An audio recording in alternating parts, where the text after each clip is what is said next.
நாம் பல ஆண்டுகள் நோய் இல்லாமல் வாழ வேண்டும் என்றால் மூலிகைகளின் பயன்பாடுகளை அறிந்து கொண்டு அவற்றை முறையாக பயன்படுத்த வேண்டும் என்கிறார் டாக்டர் கௌதமன் அவர்கள். நிகழ்ச்சியில் அடுத்த பகுதியாக வரவிருப்பது பல்லாண்டு வாழ்ந்திட. அன்பான கலைஞர் தொலைக்காட்சி நேயர்களுக்கு என்னுடைய இனிமையான காலை வணக்கங்கள். இன்றைக்கி நம்ம பார்க்கக்கூடிய தாவரத்துடைய பெயர் விண்மதி வள்ளி அப்படின்னு சொல்லக்கூடிய ஒரு வகையான தண்ணீரில் மிதந்து வளரக்கூடிய கொடி வகை தாவரம் சொல்லலாம். பார்ப்பதற்கு ஆரை செடி போலவே இருக்கும். 4 இலைகள் அல்லது 5 இலைகளை கொண்டு தண்ணீரின் மேல் மிதந்து வளரக்கூடிய ஒரு தாவரம். குறிப்பாக இந்த கோடை காலத்தில் ஏரிகள்லையும் வறண்டு இருக்கக்கூடிய சேர் பகுதிகளிலும் அதிகமாக வரக்கூடிய தாவரம் இந்த விண்மதி வள்ளி அப்படின்னு சொல்லுவோம். இந்த விண்மதி வள்ளியை பொறுத்தவரையிலும் பார்த்திங்கன்னா நுரையீரல் சம்பந்தப்பட்ட நோய்களுக்கு நல்ல தீர்வளிக்கக்கூடிய ஒரு மருந்துன்னு சொல்லலாம். இன்றைக்கு சமீப காலத்தில் பார்த்திங்கன்னா ஆஸ்துமா சம்பந்தப்பட்ட நோயாளிகளோ அலர்ஜிக் சைனசைட்டிஸ் அல்லது அலர்ஜிக் காஃப் சம்பந்தப்பட்ட நோயாளிகளும் ரொம்ப நிறைய பெருகி வருவதை நம்ம பார்க்குறோம். அந்த மாதிரி பெருகி வரும்போது பார்த்திங்கன்னா அவர்களுக்கு வழக்கமாக மாடர்ன் மெடிசனில் கொடுக்கக்கூடிய மருந்துகளால் என்ன ஆகுதுன்னா அந்த தற்காலிகமாக அவர்களுடைய நுரையீரல் பாதிப்பு குறைகின்ற மாதிரி தெரிந்தால் கூட நாளடைவில் ஒரு 20 வருடத்திற்கு பின்பு 30 வருடத்திற்கு பிறகு பார்த்திங்கன்னா அவங்களுக்கு சிஓபிடி அப்படின்னு சொல்லக்கூடிய ஒரு நுரையீரல் நோயாக அது மாறுகிறது. க்ரானிக் அப்ஸ்ட்ரக்டிவ் பல்மனரி டிஸார்டர்னு சொல்லக்கூடிய ஒரு நோயாக அது மாறுது. அந்த மாதிரி மாறும்போது பார்த்திங்கன்னா அவர்களால் நேரடியாக ஆக்சிஜன் அதிகமாக எடுத்துக்கொள்ள வேண்டிய ஒரு தேவை அவர்களுக்கு ஏற்படுகிறது. சில நேரங்களில் அந்த மாதிரி தேவை ஏற்பட்டால் கூட அவர்களால் 5 அடி 10 அடி கூட நடக்க முடியாது. தொடர்ந்து ஒரு 4 வார்த்தை 5 வார்த்தை கூட பேச முடியாது.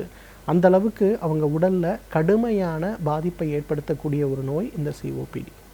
இந்த சிஓபிடிக்கு இயற்கை கொடுத்திருக்கின்ற மிகச்சிறந்த மருந்து இந்த விண்மதி வள்ளின்னு சொல்லுவோம். விண்மதி மல்லியை எரித்து எடுக்கக்கூடிய சாம்பல், அந்த சாம்பல் பார்த்திங்கன்னா பாரம்பரிய மருத்துவத்தில் ஒரு குறிப்பிட்ட முறை இருக்கிறது. அந்த விண்மதி வள்ளியுடைய தாவரத்தை முழுமையாக எடுத்து உலர வைத்து அதை எரித்து எடுக்கக்கூடிய சாம்பல். 1 பங்கு சாம்பல் இருக்குன்னா 4 பங்கு தண்ணீர் ஒரு பானையில் எடுத்துக்கொள்ள வேண்டும். அந்த சாம்பல் முழுவதையும் அந்த பானையில் இருக்கக்கூடிய தண்ணீரில் நன்றாக கரைத்து ஒரு இரவு முழுவதும் அப்படியே வைத்து விட வேண்டும். அடுத்த நாள் நெருப்பு மூட்டி அதில் இருக்கக்கூடிய தண்ணீர் முழுமையாக வற்றுகின்ற அளவுக்கு அதை கொதிக்க செய்ய வேண்டும். அதன் பிறகு பார்த்திங்கன்னா அந்த தண்ணீர் முழுமையாக வற்றும் போது அடிப்பகுதியில் வெண்மை நிறமான ஒரு சூரணம் இருப்பதை நம்ம பார்க்கலாம். இந்த விண்மதி வள்ளியிலிருந்து எடுக்கக்கூடிய இந்த ஒரு சூரணம் நுரையீரல் சம்பந்தப்பட்ட பாதிப்புகளை நீக்குவதற்கு இன்றைக்கு ஒரு மிகப்பெரிய மருந்துன்னு சொல்லலாம். நிறைய பத்திரிகைகளில் நம்ம பார்த்துருப்போம், ஆஸ்துமா நோய்க்கு ஏதோ வெள்ளை கலரில் பொடி தராங்க. அதே மாதிரி சில இடத்துல அந்த பொடி கொடுக்குறாங்க, அதை சாப்பிட்டா ஒரு வாரத்திலேயே ஒரு மாதத்துலேயே ஆஸ்துமா நோய் குணமாகுது அப்படின்றலாம் படிச்சிருப்போம். அதெல்லாம் பெரும்பாலும் பார்த்திங்கன்னா இந்த விண்மதி வள்ளியை பதப்படுத்தி எடுக்கக்கூடிய அந்த வெண்மை நிற அந்த சூரணமாகத்தான் இருக்க முடியும். நிறைய இன்றைக்கு பார்த்திங்கன்னா இந்த சூரணத்திலிருந்து எடுக்கக்கூடிய மூலிகை அந்த மூலக்கூறுகள் என்னென்ன இருக்குது, அந்த மூலக்கூறுகள் எந்த அளவுக்கு நுரையீரல் சம்பந்தப்பட்ட நோய்களுக்கு உதவி செய்கிறது அப்படிங்கிறத பற்றி நிறைய இன்றைக்கு ஆராய்ச்சிகள் நடக்கிறது. குறிப்பாக நம்ம சென்னையில் கூட பார்த்திங்கன்னா அண்ணா யூனிவர்சிட்டி சம்மந்தப்பட்ட ஒரு ஆராய்ச்சி மையம் குரோம்பேட்டையில் இருக்குது. அவங்க என்ன பண்ணியிருக்காங்கன்னா இந்த உயர்ந்த மலைப்பகுதிகளில் வாழறவங்களுக்கு எப்போவுமே நிமோனியா வரக்கூடிய ஒரு வாய்ப்பு அதிகம். அந்த மாதிரி ஒரு நிமோனியா வரக்கூடிய வாய்ப்பு இருக்கும்போது எந்த மாதிரி ஒரு மூலக்கூறுகளை கொடுக்கும்போது அவர்களுக்கு அந்த நிமோனியாவை தடுக்க முடியும், அவர்கள் உடல் எடுத்துக்கொள்ளக்கூடிய ஆக்சிஜன் அளவையும் அதிகரிக்க முடியும் அப்படின்னு சொல்ல ஒரு ஆராய்ச்சியை மேற்கொண்டார்கள். அந்த ஆராய்ச்சி பண்ணி பார்க்கும்போது பார்த்திங்கன்னா இந்த விண்மதி வள்ளியிலிருந்து எடுக்கக்கூடிய இந்த ஒரு சூரணமும் ஒரு ஆராய்ச்சி பொருளாக அதுக்கு பயன்பட்டது. கிட்டத்தட்ட 19 மூலிகையை எடுத்து அதில் என்னென்ன இருக்குன்ற ஆராய்ச்சி செய்தபோது இந்த குறிப்பிட்ட ஒரு விண்மதி வள்ளியிலிருந்து கொடுக்கக்கூடிய அந்த ஒரு மூலக்கூறுகளை வைத்து ஆராய்ச்சி செய்யும்போது மிகப்பெரிய அளவில் முன்னேற்றம் ஏற்பட்டதை கண்டுபிடிச்சாங்க. இன்றைக்கு 2ஆம் கட்ட ஆராய்ச்சியாக பார்த்தாங்கன்னா டெல்லியில் இருக்கக்கூடிய எய்ம்ஸ் மற்றும் ஐசிஎம்ஆரோடு சேர்ந்து இந்தியா முழுவதும் இருக்கக்கூடிய டிஃப்ரெண்ட் குரூப்ஸ் ஒவ்வொரு இடத்துல நம்ம தமிழகத்தில் இருக்கக்கூடிய குளிர் பிரதேசம், அதே போல் சத்தீஸ்கரில் இருக்கிறது, டெல்லியில் இருக்கிறது, குஜராத்தில் இருக்கிறது, இந்த மாதிரி மற்ற பகுதியில் இருக்கக்கூடிய குளிர் பிரதேசங்களில் இருக்கக்கூடிய மக்கள், அங்கே இருக்கக்கூடியவர்களுக்கு இந்த ஒரு விண்மதி வள்ளியிலிருந்து எடுக்கக்கூடிய இந்த ஒரு மூலக்கூறை கொடுக்கும்போது இதே போல் நல்ல ரிசல்ட் கிடைக்குதா அப்படிங்கிற ஒரு ஆராய்ச்சி இன்றைக்கு செய்து கொண்டிருக்கிறார்கள்.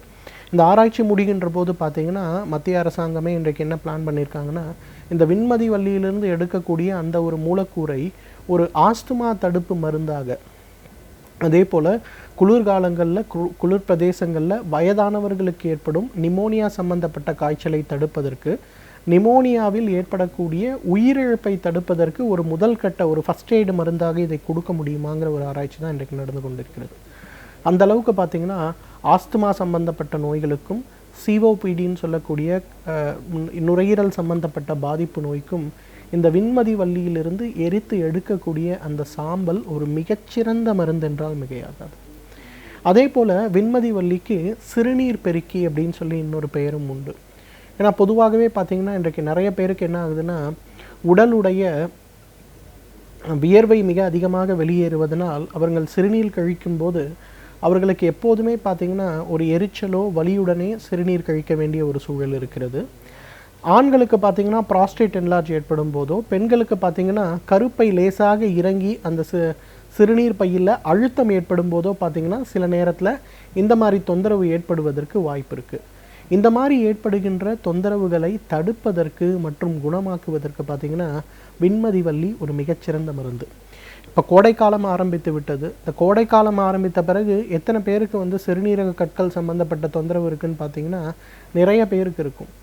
ஏன்னா 3 லிட்டர் 4 லிட்டர் அளவுக்கு தண்ணீர் நம்ம குடித்தால் கூட வியர்வையே 1 லிட்டர் அளவுக்கு வெளியேறுகிறது. அதே போல் உடலில் இருக்கக்கூடிய தாது உப்புக்கள் இந்த கோடை காலத்தின் காரணமாக கற்களாக மாறும்போது சிறுநீரக கற்களுடைய பாதிப்பு நமக்கு நிறைய ஏற்படுகிறது. இதை குறைப்பதற்கு இந்த விண்மதி வள்ளிக்கு நிறைய சக்தி உண்டு.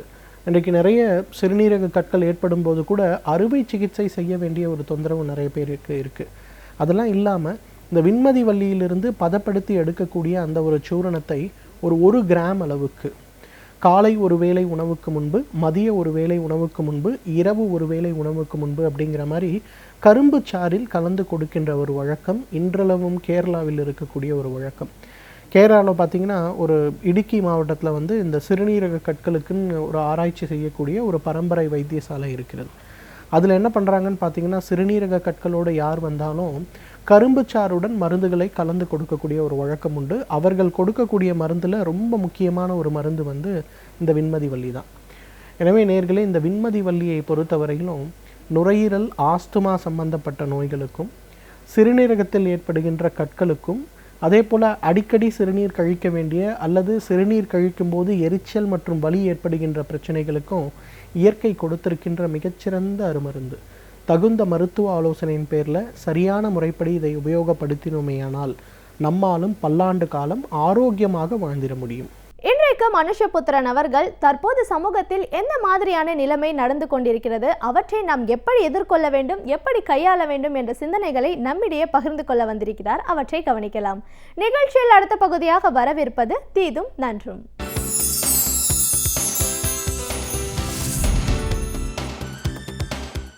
வணக்கம் நண்பர்களே, இன்னும் ஒரு இனிய காலை பொழுதில் தீதும் நன்றும் நிகழ்ச்சியில் உங்களை சந்திப்பதில் மிக்க மகிழ்ச்சி அடைகிறேன். விவசாயிகள் ஒரு நாட்டிற்கு எவ்வளவு முக்கியமோ அதற்கு நிகரான முக்கியத்துவமுடையவர்கள் கைவிளைஞர்கள், கைத்தொழில் செய்யக்கூடியவர்கள். இன்னும் சொல்லப்போனால் நம்முடைய கிராமப்புற பொருளாதாரத்தில் விவசாயத்திற்கு நிகராக வாழ்வாதாரத்தை உருவாக்கக்கூடிய முக்கியமான ஒரு துறையாக கைவினை கலைஞர்களுடைய கைத்தொழில்கள் இருந்திருக்கின்றன. அப்படி கைவினை கலைஞர்கள் உற்பத்தி செய்யக்கூடிய அந்த கைவினை பொருள்கள் என்பது அவை வெறுமனே வருமானத்திற்கான அல்லது பொருளீட்டுவதற்கான ஒரு தொழிலாக மட்டும் நாம் பார்த்துவிட முடியாது. மாறாக கைத்தொழில்கள் அல்லது கைவினைஞர்களால் உருவாக்கப்படக்கூடிய அந்த தொழில்கள் என்பது அது ஒரு பண்பாட்டினுடைய அடையாளமாக இருக்கிறது, பண்பாட்டினுடைய சின்னமாக இருக்கிறது. இந்த கைத்தொழில் செய்யக்கூடியவர்கள், இந்த கைவினைஞர்கள், அவர்கள் ஒரு பொருளை உருவாக்குகிற போது அது மக்களுடைய பல்வேறு விதமான தேவைகளுக்கேற்ப இயற்கையாக கிடைக்கக்கூடிய பொருள்களிலிருந்தும் பாரம்பரியமாக பெற்ற அறிவிலிருந்தும் அதை உருவாக்குகிறார்கள். உதாரணமாக ஒரு கைவினைக் கலைஞர் ஒரு பொருளை செய்கிறார் என்று வைத்துக்கொள்வோம். அந்த பொருள் சார்ந்து அவருடைய தொழில்நுட்பம் என்பது பல நூறு ஆண்டு காலமாக பாரம்பரியமாக அவருடைய முன்னோர்களால் செப்பமாக்கப்பட்டு செம்மைப்படுத்தப்பட்டு உருவாக்கப்பட்ட ஒரு கலையாகும். அந்த செய்நேர்த்தி என்பதும் அந்த கலைநுட்பம் என்பதும் பல நூறு ஆண்டுகளினுடைய ஒரு வரலாற்று பின்புலம் கொண்டது, பண்பாட்டு பின்புலம் கொண்டது. அந்த தொழில்நுட்பம் என்பது யாரோ ஒரு தனிநபரால் ஒரு நாளில் உருவாக்கப்பட்ட ஒன்று அல்ல.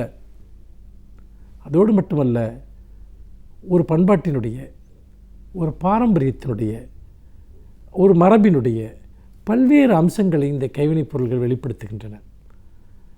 நாம் ஒவ்வொரு பகுதியிலும் நாம் பார்க்கக்கூடிய கைவினைப் பொருள்கள், உதாரணமாக தஞ்சாவூர் தலையாட்டுகிற பொம்மையை எடுத்துக்கொள்ளுங்கள். அது அந்த பகுதிக்கே உரிய பிரத்யேகமான ஒன்று. இப்படி வெவ்வேறு பகுதிகளில் தனிச்சிறப்பு பெற்ற கைவினைப் பொருள்கள் இருக்கின்றன.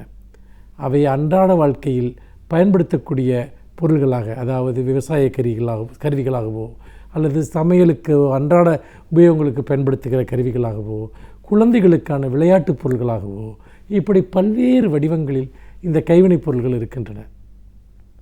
அவை வாழ்க்கையோடு நம்மை, இயற்கையோடு நம்மை, பண்பாட்டோடு நம்மை நேரடியாக இணைக்கக்கூடியதாகவும் இந்த கைவினைப் பொருள்கள் இருக்கின்றன.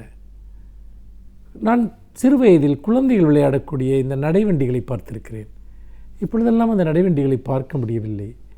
இப்படி நூற்றுக்கணக்கான பொருள்கள், அந்தந்த ஊரில் கிடைக்கக்கூடிய பொருள்களை வைத்து அந்தந்த மண்ணிற்கே உரிய பாரம்பரியத்தன்மையோடு உருவாக்கப்படுகிற பொருள்கள், அவை நம் கண் முன்னால் அப்படியே காணாமல் போய்விட்ட காட்சியை பார்க்கிறோம்.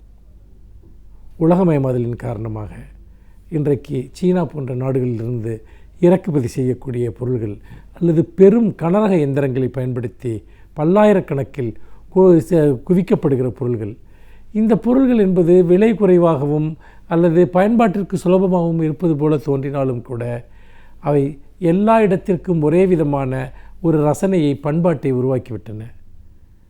அப்படி பார்க்கிற போது அது விளையாட்டுப் பொருள்களாக இருக்கலாம், அன்றாட வாழ்வியல் சார்ந்த பொருள்களாக இருக்கலாம். அவை மண்ணிற்கேற்ற பொருள்கள், மண்ணிற்கேற்ற அடையாளங்கள் என்பதெல்லாம் போய் சென்னையிலிருந்து கன்னியாகுமரி வரைக்கும் ஒரே விதமான பொருள்களை பயன்படுத்துகிற ஒரு பண்பாடு இங்கு வந்துவிட்டது. இது ஒரு பண்பாட்டு வாழ்க்கையினுடைய பன்முகத்தன்மையை அளிக்கக்கூடிய ஒரு விஷயமாகும். சரி, பன்முகத்தன்மை அழிகிறது மட்டுமல்ல, இந்த கைவினைக் கலைஞர்களும் சேர்ந்து அழிந்து கொண்டிருக்கிறார்கள். நிறைய பேர் மிகச்சிறந்த தொழில்நுட்பங்களை உடையவர்கள், மிகச்சிறந்த செய்நேர்த்தி கொண்டவர்கள், மிகச்சிறந்த நுட்பமான பொருள்களை உருவாக்கக்கூடியவர்கள், அவர்கள் இன்றைக்கு தங்களுடைய தொழில் வாய்ப்புகளை இழந்து, வேலை வாய்ப்புகளை இழந்து, இன்றைக்கு அவர்கள் வெறும் கூலி தொழிலாளிகளாக அல்லது தங்களுக்கு சம்பந்தமே இல்லாத தொழில்களை செய்யக்கூடியவர்களாக இன்றைக்கு மாறிவிட்டார்கள். இது ஒரு மிகப்பெரிய வரலாற்று ஆவலம் என்று எனக்கு தோன்றுகிறது. இந்த சூழ்நிலையில்தான் திராவிட முன்னேற்றக் கழகத்தினுடைய தேர்தல் அறிக்கை அது கைவினைக் கலைஞர்களை பாதுகாப்பதற்கு அல்லது கைவினை தொழில்நுட்பத்தின் மூலம் உற்பத்தி செய்யக்கூடிய பொருள்களை பாதுகாப்பதற்கு அது பல்வேறு விதமான வாக்குறுதிகளை, திட்டங்களை முன்வைக்கிறது. முக்கியமாக காலகாலமாக தமிழகத்தினுடைய பாரம்பரியமாக இருக்கக்கூடிய இந்த சிற்பக்கலை, அதே போல் செப்பு சிலைகள் செய்வது, குத்து விளக்குகள், மரத்தாலான சிற்பங்கள், மண்பொம்மைகள், பனை ஓலையில் செய்யக்கூடிய பொருள்கள் உள்ளிட்ட பல விஷயங்கள், இவற்றையெல்லாம் மீண்டும் மீட்டெடுத்து அவற்றை சந்தைப்படுத்துவதற்கான வாய்ப்புகளை உருவாக்குவது, அவற்றை செய்வதற்கான பயிற்சி மையங்களை ஒவ்வொரு பகுதியிலும் உருவாக்குவது என்கிற திட்டங்களை திராவிட முன்னேற்றக் கழகம் முன்வைக்கிறது. அந்த வகையில் சுவாமிமலை, கும்பகோணம், நாச்சியார் கோயில், புதுக்கோட்டை, மாவட்டத்தில் உள்ள இழுப்பூர், வார்ப்பூர் ஆகிய பல இடங்களில் இந்த கைவினை பொருள்கள் தயாரிப்பு பயிற்சி மையங்களை உருவாக்குவது என்கிற ஒரு முடிவை திராவிட முன்னேற்றக் கழகம் தன்னுடைய தேர்தல் அறிக்கையில் முன்வைக்கிறது. அதோடு மட்டுமல்ல, கூட்டுறவு சங்கங்கள், கூட்டுறவு நகைக்கூடங்கள் மூலம் பொற்கொள்ளர்களுக்கு நகை செய்யும் உபகரணங்கள் வழங்கவும் இன்றைக்கு இந்த தேர்தல் அறிக்கை ஒரு வாக்குறுதியை கொடுக்கிறது. இன்றைக்கு மெஷினால் செய்யக்கூடிய அந்த நகைகள் அவை பரவலாக வந்துவிட்டன. மிகப்பெரிய கார்ப்பரேட் நிறுவனங்கள், மிகப்பெரிய வர்த்தக நிறுவனங்கள் பெரிய அளவுக்கு சுலபமாக நகைகளை செய்யக்கூடிய அந்த தொழில்நுட்பத்தை கொண்டு வந்ததன் மூலமாக இன்றைக்கு ஒரு பெரிய அளவிற்கு நகை செய்யக்கூடிய தொழிலாளிகள் வேலைவாய்ப்பு இழந்திருக்கிறார்கள். அப்படி இது ஒரு, அதாவது இந்த நகை செய்யக்கூடிய கைவினைஞர்கள் என்பவர்கள் இன்றைக்கு ஒரு மிகப்பெரிய அளவிற்கு பல்லாயிரக்கணக்கானோர் இந்த தொழிலில் ஈடுபட்டிருந்தவர்கள் இன்றைக்கு வாழ்வதற்கு என்ன செய்வது என்று தெரியாத ஒரு நிலையை எட்டிவிட்டார்கள். அந்த வகையில் இந்த கையால் நகை செய்யக்கூடிய இந்த தொழிலுக்கு புத்துயிர் ஊட்டுவதற்காக அவர்களுக்கு கூட்டுறவு சங்கங்கள் மூலம் அந்த உபகரணங்களை மானியத்துடன் கடனாக வழங்குவது என்கிற ஒரு திட்டத்தையும் திராவிட முன்னேற்றக் கழகம் முன்வைக்கிறது. அதே போல் அந்த நகை செய்யக்கூடியவர்களுடைய அந்த நலன்களை பாதுகாப்பதற்காக அவர்களுக்கு பயிற்சிகள் வழங்குவது. ஏனென்றால் இப்பொழுது அடுத்த தலைமுறையினர், அந்த நகை செய்யக்கூடிய குடும்பங்கள் இருக்கக்கூடியவர்கள் கூட அடுத்த தலைமுறையினர் அவர்கள் இந்த தொழிலை விட்டு போய்விடலாம் என்கிற ஒரு மனநிலைக்கு ஆட்பட்டு விட்டார்கள். அப்படிப்பட்ட ஒரு சூழ்நிலையில் அவர்களுக்கு பயிற்சி அளிப்பதற்கான பல்வேறு விஷயங்களையும் இங்கே திராவிட முன்னேற்றக் கழகம் இந்த தன்னுடைய தேர்தல் அறிக்கையில் முன்வைக்கிறது.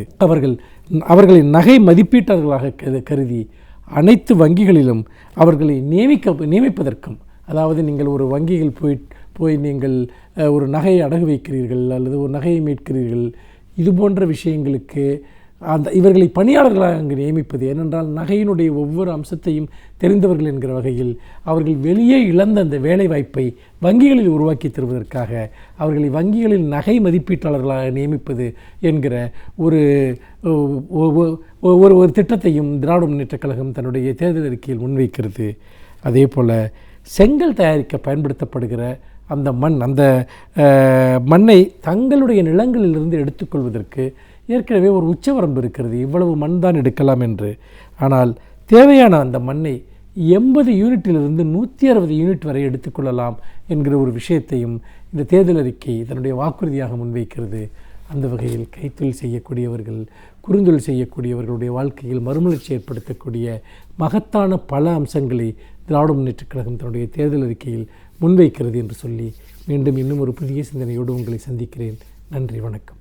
இன்றைக்கு நாம் சந்திக்கவிருக்கும் சிறப்பு விருந்தினர் எந்த துறையிலிருந்து என்ன பயனுள்ள தகவல்களை நம்மிடையே பகிர்ந்து கொள்ள இருக்கிறார் என்பதை கவனிக்கலாம். நிகழ்ச்சியில் அடுத்த பகுதியாக வரவிருப்பது சிறப்பு விருந்தினர்.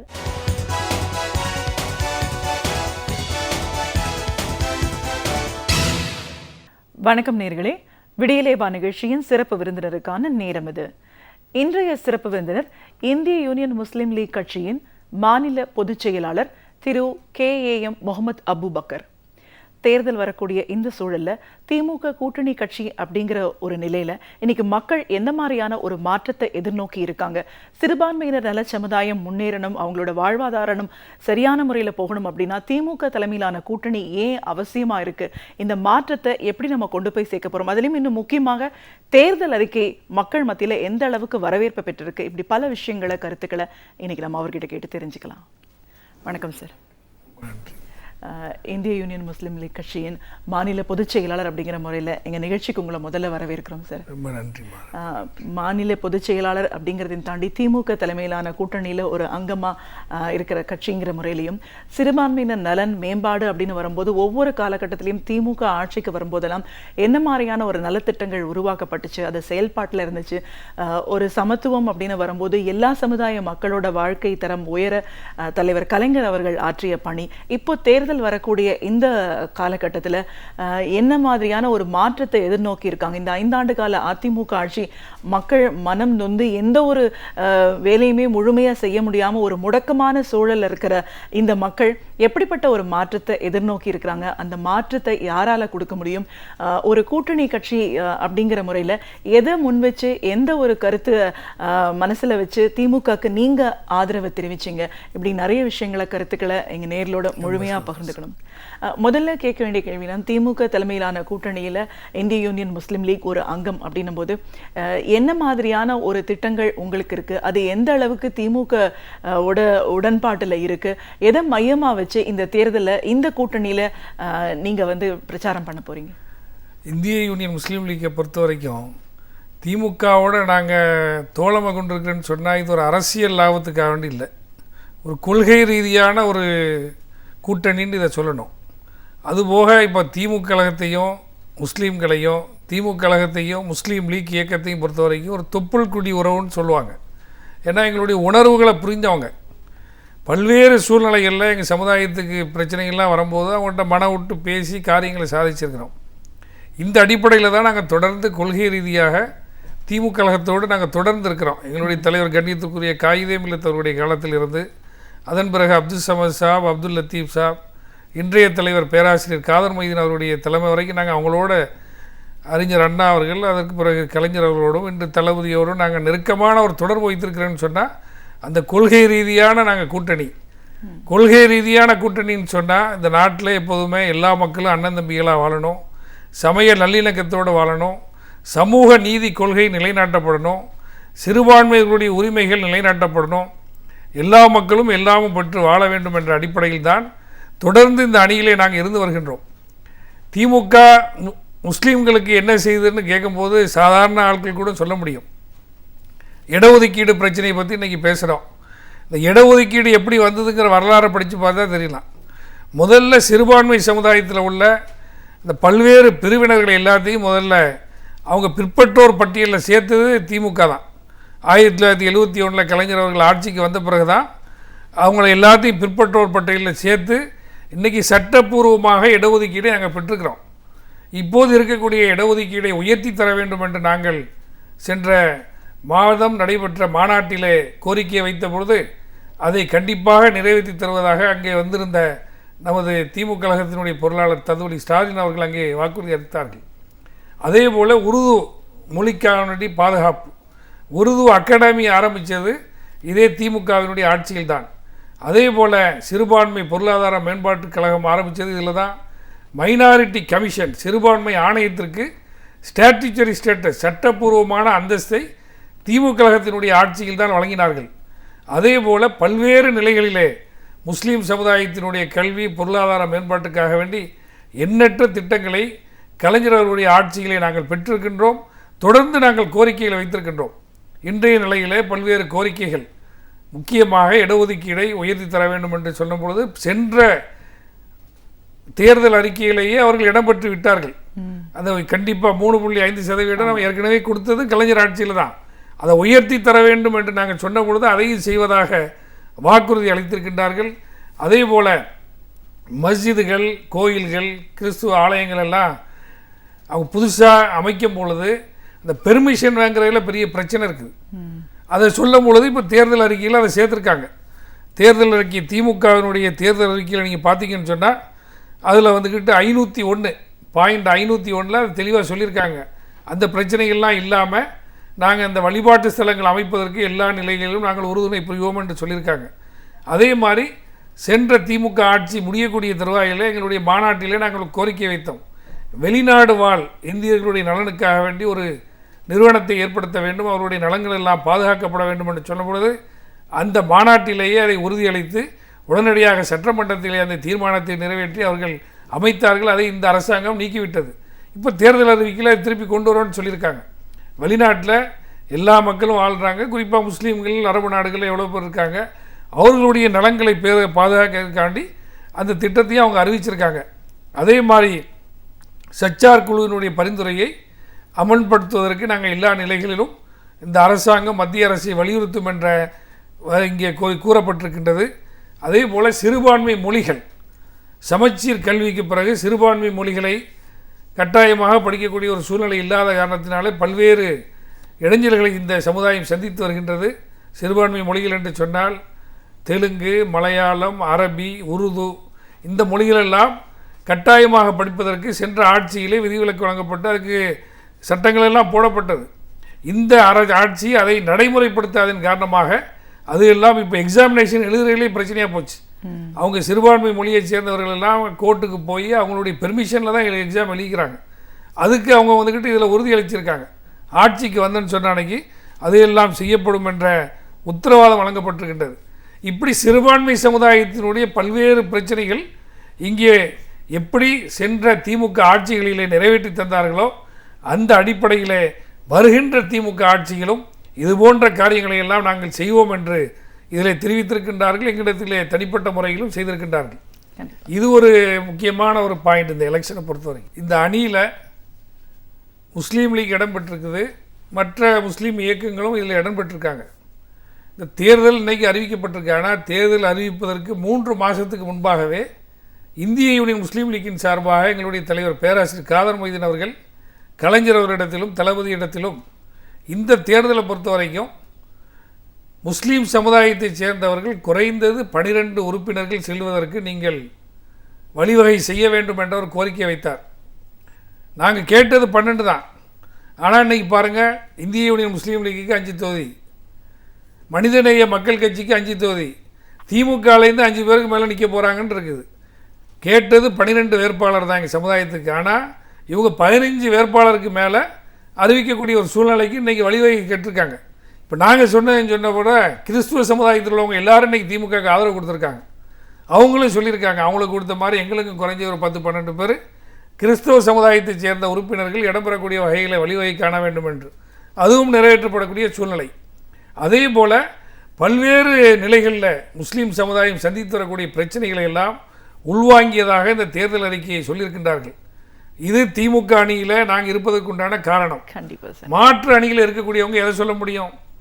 12 உறுப்பினர்கள் வரக்கூடிய வாய்ப்பு இல்லை, எந்த உத்தரவாதம் இல்லை.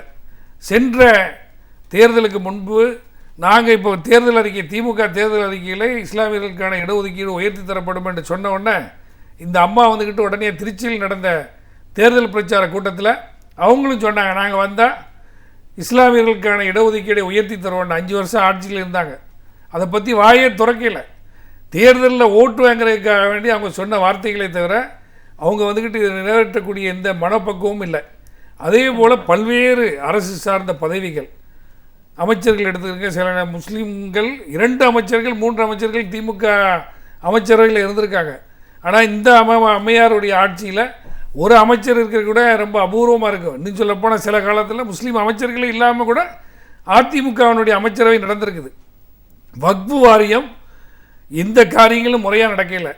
மிகப்பெரிய கம்ப்ளைண்ட் இப்போ தற்போதைய வக்ஃபு வாரிய தலைவர் மேலே மிகப்பெரிய குற்றச்சாட்டு, கைவிட்டு வாங்கினது மற்றெல்லாம் எவ்வளோ சொல்கிறாங்க. அவங்க மேலே அவ்வளோ அதிருப்தி. இந்த நம்ம தேர்தல் அறிக்கையில் வக்ஃபு சொத்துக்களை எல்லாம் மீட்கப்படும் என்று தெளிவாக சொல்லப்பட்டிருக்கிறது. 295 இந்த பாயிண்டில் வக்ஃபு சொத்துக்கள் எல்லாம் ஆக்கிரமிப்பிருக்க வக்ஃபு சொத்துக்கள் எல்லாம் அவர்கள் உரிய இடத்தில் வழங்குவதற்கு எல்லா வகையிலும் பாதுகாப்பு அளிக்கப்படும் என்று சொல்லியிருக்காங்க. இப்படி பல்வேறு நிலைகளில் திமுகவினுடைய அனுசரணை, கருணை பார்வை, முஸ்லீம் சமுதாயம், சிறுபான்மை சமுதாயம், தாழ்த்தப்பட்ட மக்களுடைய இருப்பதன் காரணமாக நல்லாட்சி மலர்ந்து அவங்களுடைய கோரிக்கைகள் எல்லாம் நிறைவேற்றப்பட வேண்டும் என்பது எங்களுடைய நம்பிக்கை. கண்டிப்பாக சார். எந்த காரணத்தினால எதை முன் வச்சு நம்ம இந்த கூட்டணியில் இருக்கோம், முன்னாடி அரசு என்ன செய்யல, அதுவும் குறிப்பாக சிறுபான்மையினர் அப்படின்னு வரும்போது ஒவ்வொரு காலகட்டத்திலையுமே அதிமுக ஆட்சி அதை எந்த விதத்திலையுமே சரியாக செய்யலைன்னு நீங்கள் சொல்லியிருக்கீங்க. இப்போ இதை பேசும்போது இந்த 5 ஆண்டு கால ஆட்சி, அதிமுக ஆட்சியோட செயல்பாடுகள் பற்றி பேசணும். தொழில் எதை எடுத்தாலும் போராட்டம், மக்கள் போராடுறாங்க, தொழில்துறைகள் முடக்கம், பல கம்பெனிகள் மூடப்பட்ட ஒரு சூழல் நம்ம பார்க்குறோம். இன்னைக்கு ஒரு வாழ்க்கையே ஸ்தம்பிச்சு போகிற ஒரு நிலையில் இந்த அரசாங்கம் செயல்படுது அப்படின்னு எல்லாரும் சொல்கிறத பார்க்குறோம். ஒரு கட்சியோட மாநில பொதுச் செயலாளர் அப்படிங்கிற முறையில் 5 ஆண்டு கால அதிமுக ஆட்சியை நீங்கள் எப்படி பார்க்குறீங்க? இந்த அம்மையார் ஆட்சிக்கு வரும்போது திமுக மேலே உள்ள சில குற்றச்சாட்டுகளை சொல்லி, குறிப்பாக மின்சார தடை என்பதை வலியுறுத்தினாங்க. அதே போல் பல்வேறு ஊழல் குற்றச்சாட்டுகள்லாம் சொல்லிக்கிட்டு தான் மக்களை ஏமாற்றி இந்த ஆட்சிக்கு வந்தாங்க. அவங்க கிட்டத்தட்ட 3 வருஷமாக மின்சாரம் எந்த அளவுக்கு தடையாக இருந்துங்கிறது தெரியும். அதே மாதிரி பல்வேறு தொழிற்சாலைகள் மூடப்பட்டு விட்டுருச்சு. ஏற்கனவே திமுக ஆட்சியில் போராடி, மத்திய அரசாங்கத்தில் போராடி பெற்ற பல்வேறு தொழிற்சாலைகள், குறிப்பாக நம்ம முரசொலி மாறன் அவர்கள் காலத்தில் நோக்கியா போன்ற பெரிய பெரிய தொழிற்சாலைகள்லாம் வந்தது, இதெல்லாம் மூடிட்டாங்க. இருந்த தொழிற்சாலைகள் மூடப்பட்டு விட்டது. புதிதாக எந்த தொழிற்சாலைகளும் இங்கே வரவில்லை. வெறும் அறிவிப்பு, கண் துடைப்பு நாடகம் தான் இதில் நடந்துக்கிட்டு இருக்குது. இது பொதுவாக தொழில் வர்க்கத்தினுடைய அதிருப்தி. அதே போல் மக்களினுடைய அன்றாட பிரச்சனைகள், பொதுவாக இந்த முதலமைச்சரை பொறுத்த வரைக்கும் மக்கள் சந்திக்கவே முடியாது. முதலமைச்சர் எங்கே இருக்கிறாங்கன்னு சொல்ல முடியாது. முதலமைச்சர் கோர்ட்டுக்கு போகும்போது ஒரு இடைக்கால முதலமைச்சர் மாதிரி ஓபிஎஸ் வந்தார். ஓபிஎஸ் காலத்தில் என்ன நடந்ததுங்கிற யாருக்குமே தெரியாது. ஏன்னா சாதாரணமாக ஒரு நடவடிக்கை கூட அவரால் எடுக்க முடியல. அம்மாட்ட கேட்கணும்னு சொல்லி எல்லாத்தையும் மண்ணள்ளி போடக்கூடிய அளவில் அவங்களுடைய நிர்வாகங்கள் எல்லாம் நடந்து கொண்டுக்கிட்டு இருந்ததை எதிர்கட்சிகள் சொல்லும்போது அதெல்லாம் மறைச்சி அறிக்கை விட்டாங்க. ஆனால் அதெல்லாம் உண்மைங்கிறத வெள்ள பாதிப்பு ஏற்படும் பொழுது எந்த அளவுக்கு இது ஒரு இன்ஆக்டிவ் கவர்மெண்ட் என்பதை மக்கள் பட்டவர்த்தனமாக அறியக்கூடிய அளவுக்கு ஆகிப்போச்சு. ஏன்னா அதிகாரிகள் உடனடியாக ஒரு நடவடிக்கை எடுக்கக்கூடிய விஷயத்தில் முதலமைச்சர்கிட்ட பெர்மிஷன் கேட்க முடியல. முதலமைச்சரினுடைய உத்தரவு வர இல்லை அப்படிங்கிற அளவுக்கு தான் இதனுடைய சூழ்நிலையில் போயிட்டுருக்குது. அதே போல் ஊழல், லஞ்சம், கொலை, கொள்ளை 10,000க்கு மேற்பட்ட கொலை கொள்ளைகள் நடந்திருக்கிறது, சொல்லப்பட்டிருக்கின்றது. ஆய்வறிக்கையில் இன்டர்நேஷ்னல் லெவல்லையும் தேசிய அளவிலையும் மேற்கொள்ளப்பட்ட ஆய்வறிக்கையில் எந்த அளவுக்கு பின்தங்கிய மாநிலமாக தமிழகம் இருக்குது என்பதையெல்லாம் சொல்லப்பட்டிருக்கின்றது. தற்கொலைகள் எவ்வளோ நடந்து கொண்டிருக்கிறது. எல்லா வர்க்க மக்களும் இப்போ இன்றைக்கி மக்கள் எடுத்துக்கிறீங்களேன், மது விலக்கை பற்றி இன்றைக்கி பேசுகிறாங்க. 5 வருஷத்தில் இது இயலாதுன்னு தானே சொல்லிட்டு இருந்தாங்க. நத்த விஸ்வநாதன் இயலாதுன்னு சொன்னார்.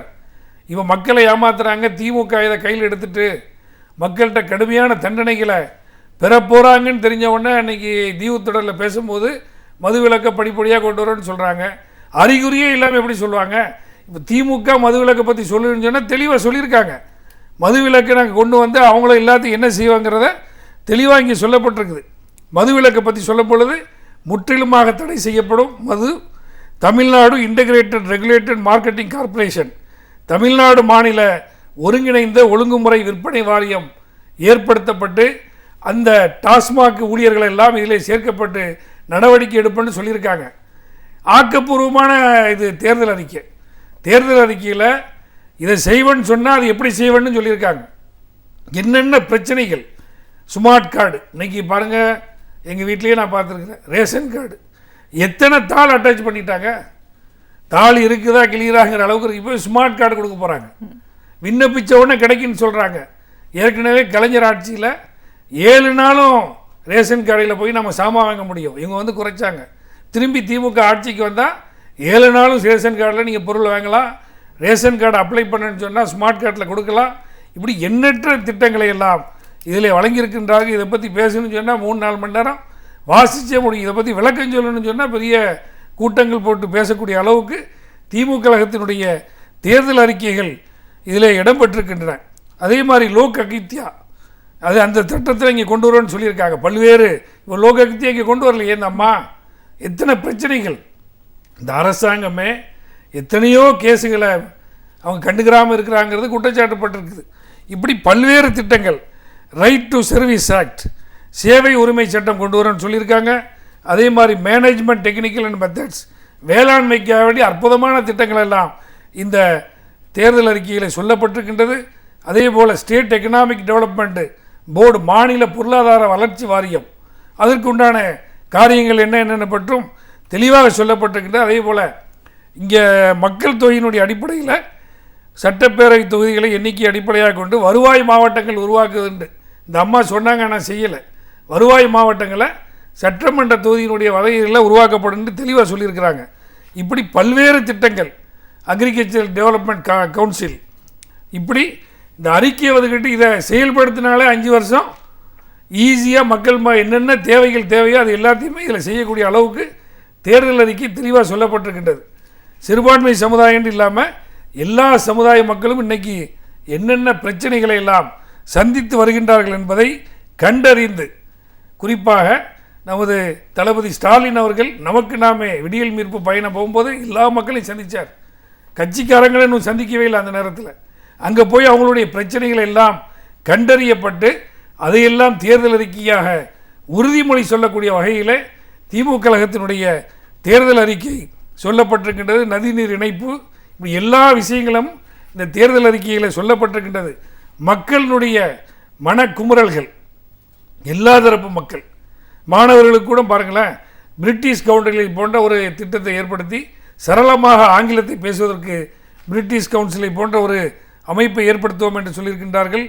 இப்படி அதே மாதிரி மாணவர்களுக்கான கல்வி கடன், எஜுகேஷன் லோனை தள்ளுபடி செய்யப்படும் அறிவிச்சிருக்காங்க. ஏன்னா பல பேர் லோன் வாங்கிட்டு திருப்ப முடியாமல் கஷ்டப்பட்டு இருக்காங்க. திருப்பி லோனை எல்லாம். அதே மாதிரி சாதி வேறுபாடின்றி கல்வி செலவை அரசே இருக்கும். நல்ல மார்க் எடுத்தீங்கன்னு சொன்ன அன்றைக்கி டாக்டர் இன்ஜினியராக போகக்கூடியவங்களுக்கு சொல்லப்படுன்னு அவங்க சொல்லியிருக்காங்க. அதே மாதிரி பல்வேறு மொழிகளை பல்கலைக்கழகங்கள்லாம் அங்கெல்லாம் படிக்கிறதுக்கு தமிழும் இங்கிலீஷும் இல்லாமல் மற்ற மொழிகள் இருக்குதா இல்லையா, ஸ்பெயின், அரபிக்கு, அந்த மொழிகள்லாம் படிப்பதற்கு எல்லா வகையிலும் இந்த புதிய அரசாங்கம் பாடுபடும் என்று சொல்லியிருக்கின்றார்கள். அதே போல் முதல் தலைமுறை மாணவர்களுக்கு அரசு வேலை வாய்ப்பு கொடுக்கப்படும் சொல்லியிருக்காங்க. இப்படி இதை படிக்க இதை பற்றி எவ்வளோ விஷயங்கள் இருக்குது. நாம் செய்ய வேண்டியது இந்த திட்டங்களை எல்லாத்தையும் மக்களுக்கு போய் சேர்க்கறது தான். பொதுவாக முஸ்லீம் சமுதாயம் மெஜாரிட்டியாக இருக்கக்கூடிய தோல் வணிகம் மிகவும் பாதிக்கப்பட்டிருக்கின்ற அதையும் சேர்த்துருக்காங்க. திண்டுக்கல், வேலூர், சென்னை ஆகிய மாவட்டங்களில் தோல் பொருட்கள் பூங்கா அமைக்கப்படும். இது பெரிய விஷயம். பல பேர் இந்த ஃபீல்ட்லேருந்தே காலி ஆகிட்டாங்க. இப்போ இதை செய்ததுன்னு சொன்னானிக்கு பெரிய நன்மைகள் அந்த சமுதாயம் பெறும். 15 நாளில் குடும்ப அட்டைதாரர்களுக்கு ஸ்மார்ட் கார்டு வழங்கப்படும் சொல்லியிருக்காங்க. இருக்கக்கூடிய ரேஷன் கார்டையே இந்த அம்மா புதிய ரேஷன் கார்டு கொடுக்காம தாளை ஒட்டிக்கிட்டே இருக்காங்க. இந்த 5 வருஷத்தில் புதிய ரேஷன் கார்டை கொடுக்கல. அப்பேற்பட்ட விஷயங்களெல்லாம் இதில் சேர்த்துருக்காங்க. அப்படி பல்வேறு திட்டங்களை சொல்லலாம். அதே போல் உங்களுக்கு எல்லா சமய கோயில்கள்லேயும் அங்கேயும் இவங்க வந்துக்கிட்டு போதிய அந்த இது இல்லாததுனால குடிநீர் திட்டம், கழிப்பறைகள் போன்ற அடிப்படை விஷயங்களை எல்லாம் செய்து தரப்படும் சொல்லியிருக்காங்க. நாகூரை டூரிஸ்ட் சென்டராக மாற்றுறதா அறிவிச்சிருக்காங்க. நாகூர் இஸ்லாமியர்களுடைய புனித ஸ்தலம், உலகெங்கிலும் இருந்து அங்கே வர்றாங்க. அங்கே வந்துக்கிட்டு எந்த வசதியுமே இல்லாமல் மக்கள்லாம் கஷ்டப்படுறாங்க. நாகூரை சுற்றுலாத்தலமாக ஆக்குவதற்கு இன்ஃப்ராஸ்ட்ரக்சர்ஸ் எல்லாத்தையுமே நாங்கள் உருவாக்கி கொடுப்போன்னு சொல்லியிருக்காங்க. முஸ்லீம் சமுதாயத்தை பற்றி பல்வேறு குறிப்புகள்லாம் இங்கே சொல்லப்பட்டிருக்குது. எனவே இந்த அடிப்படையில் தான் எங்களுடைய கூட்டணி தொடர்கிறது. மக்களுடைய மாற்றம் என்பது கண்டிப்பாக திமுகவில் மட்டும்தான் தர முடியும். கண்டிப்பாக இந்த ஆட்சி வரும்.